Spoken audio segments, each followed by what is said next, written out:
Os ministros do Supremo continuaram hoje o julgamento dos embargos infringentes dos condenados na ação penal 470 e que têm direito a esse recurso. Quem acompanhou a sessão e tem os detalhes é o repórter Adilson Mastelari, que está ao vivo no Supremo Tribunal Federal. Oi, Adilson, boa noite. Boa noite, William. Boa noite a todos. Na sessão de hoje não houve intervalo, ela foi direto do início ao fim e teve 4 horas de duração.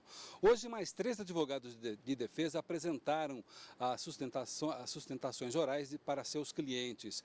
E, depois disso, o relator, o ministro Luiz Fux, fez observações com relação a essas defesas e votou. Ele negou os recursos, o que significa que o ministro Luiz Fux manteve as condenações por formação de quadrilha.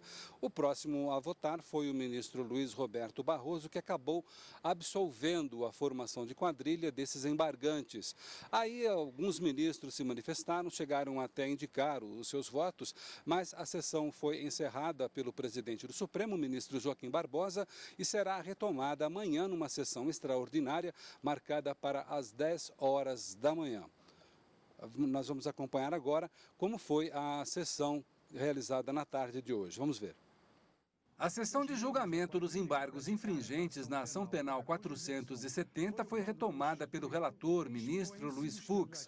Depois de resumir o relatório dos embargantes, Marcos Valério, Cristiano Paz e Ramon Rollerbach, abriu a tribuna para as sustentações orais.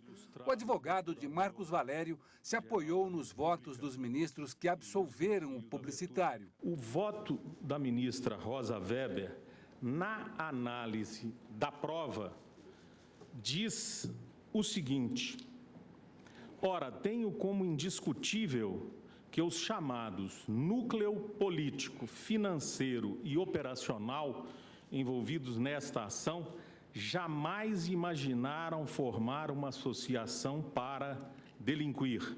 O advogado de Cristiano Paz afirmou que seu cliente se associou a Ramon Rollerbach de forma lícita, diferentemente de outros co-réus envolvidos no caso. Tem-se que, especificamente, Cristiano de Melo Paz se associou, sim, mas de maneira evidentemente ilícita, a Ramon Rollerbach no início dos anos 80 e, posteriormente, a Marcos Valério na agência de publicidade SMPIB, que, com a grife da presença de Cristiano Paz, com seu incontestável talento, foi uma das empresas mais premiadas da história da publicidade brasileira. O defensor de Ramon Rollerbach sustentou que os 4 votos vencidos nos julgamentos dos embargos de declaração deixaram claro que não havia provas de formação de quadrilha pelos embargantes.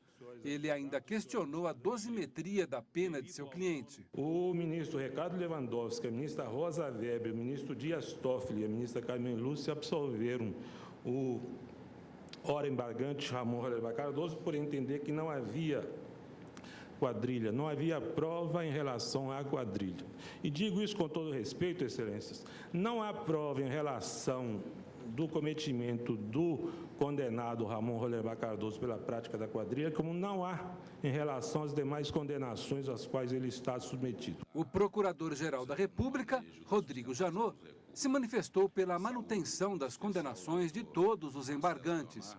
O ministro Luiz Fux apresentou as observações feitas a cada sustentação e acentuou, com base nos autos, que todos os embargantes se associaram para a prática de vários delitos. Não há qualquer desacordo, por exemplo, quanto ao fato de que um carro forte foi contratado por parte dos réus deste processo para viabilizar o saque de uma quantia vultosa em uma agência do Banco Rural. Também não há nenhuma controvérsia quanto à existência de empréstimos dissimulados. Vários réus foram condenados, inclusive, por todos os componentes em relação a esses fatos. Não há nenhuma dúvida com relação à estreita amizade entre os embargantes Delúbio Soares e Marcos Valério, e também quanto às diversas reuniões entre os réus condenados. O que há, todavia, repita-se, é uma dissonância quanto à configuração jurídica do tipo penal da quadrilha estampado no artigo 288. O ministro relator passou a votar um a um os 8 embargos infringentes. Rejeitou todos os recursos, mantendo a condenação de todos os embargantes do crime de formação de quadrilha. Eu termino a relatoria, eu voto em relação aos embargos infringentes oferecidos pelos condenados pelo crime de quadrilha, mantendo rígida e íntegra a condenação dos mesmos, conforme posição majoritária do plenário do Supremo Tribunal Federal.